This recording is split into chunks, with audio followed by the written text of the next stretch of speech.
I am going to establish a government market for gold at prices to be determined from time to time. I have directed Secretary Connally to suspend temporarily the convertibility of the dollar into gold or other reserve assets. Our own FedNow service will be coming online in 2023. We are examining whether a U.S. central bank digital currency would improve upon what is an already safe and efficient domestic payment system. A U.S. CBDC could also potentially help maintain the dollar's international standing. By May 1st, 1933, FDR required Americans to turn their gold into the government by making it illegal to own. And this was the beginning of the end of our freedoms. Nixon took the U.S. off the gold standard on August 15th, 1971. At this point, the dollar became a fiat currency, and once again, our freedoms were eroded away. One of my favorite Thomas Jefferson quotes, "Paper is poverty. It is only the ghost of money and not money itself." First week of April, the Federal Reserve will begin the formal certification of participants for launch of the service. So that means we're just a couple of weeks away from the end game.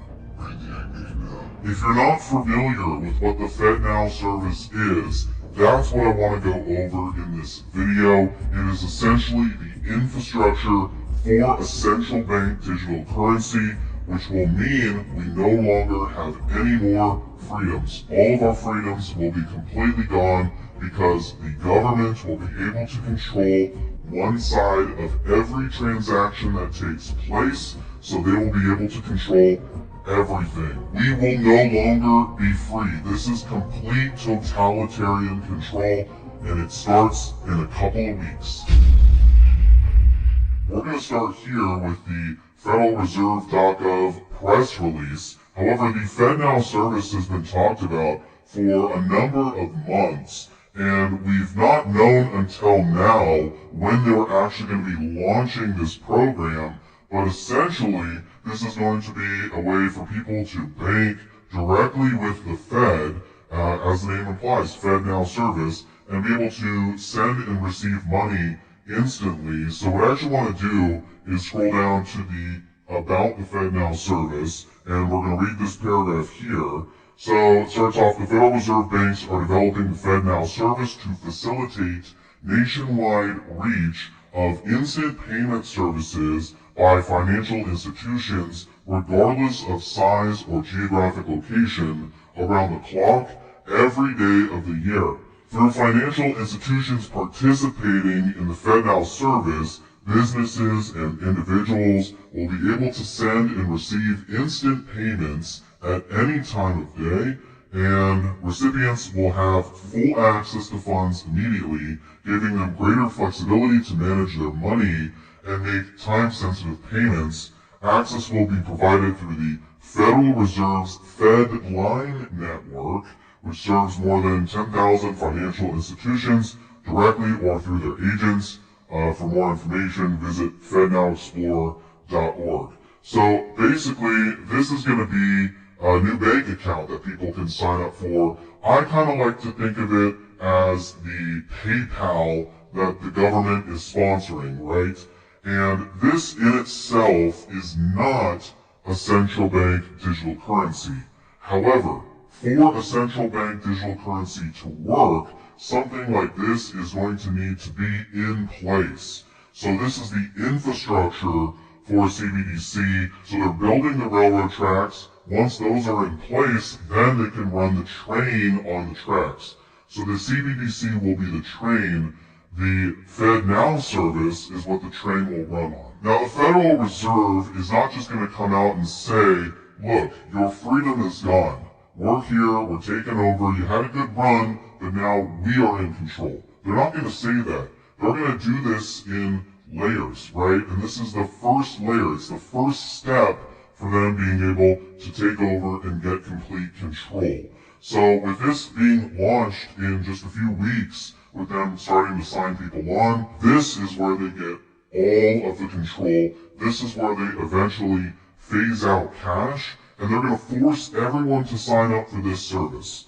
So when it launches, I'm not going to sign up for it. You're probably not going to sign up for it. Most people are not going to want to participate in this pilot program.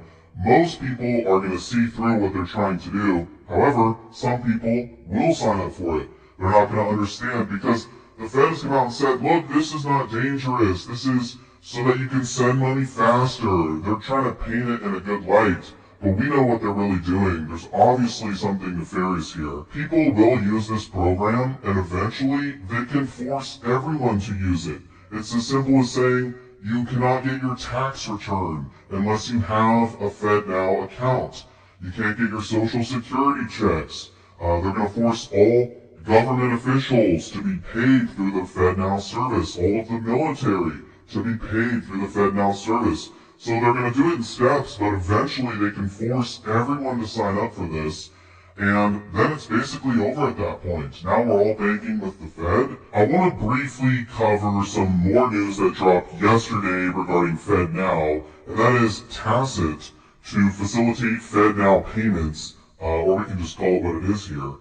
In the U.S., blockchain operator Tacit has announced that it will provide access to the Federal Reserve's FedNow payment system, which is expected to launch as a pilot project later in 2023.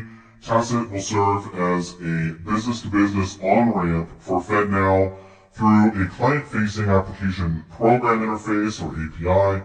Both the company's interbank and intrabank services will provide FedNow access. So one thing I wanted to say about this is, even though Tacit is a blockchain operator, they're just providing the on and off ramps to the FedNow system. They're not actually running the system, at least I don't believe they are.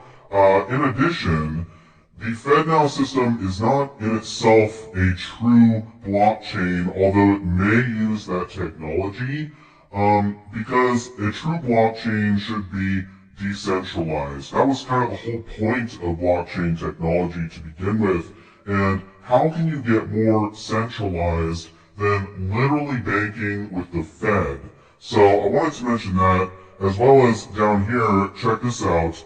Tacit has signed on 6 banks to participate in the trial, but those plans will need to be adjusted, as one of the banks was Signature Bank, which was recently taken over by the government. As we know, that bank failed a few days ago, and so, yeah, they're going to have to figure out how to work around that. In the last part of the article here, while the Federal Reserve is moving forward with its FedNow development, there are also pilot programs currently underway testing the feasibility of creating a digital dollar which could potentially be issued directly to U.S. residents by the Fed through the FedNow system if they opt to integrate it with blockchain technology. So there you go. I mean, that's basically hook, line, and sinker. This is the path for the Fed to essentially roll out a CBDC. This is step 1, and it's just a couple of weeks away, so we're kind of living in a crazy time right now where everything is changing so fast. I think we're all gonna blink, and then it'll be too late, it'll be over, they will have complete control, and there's nothing we can do to stop it.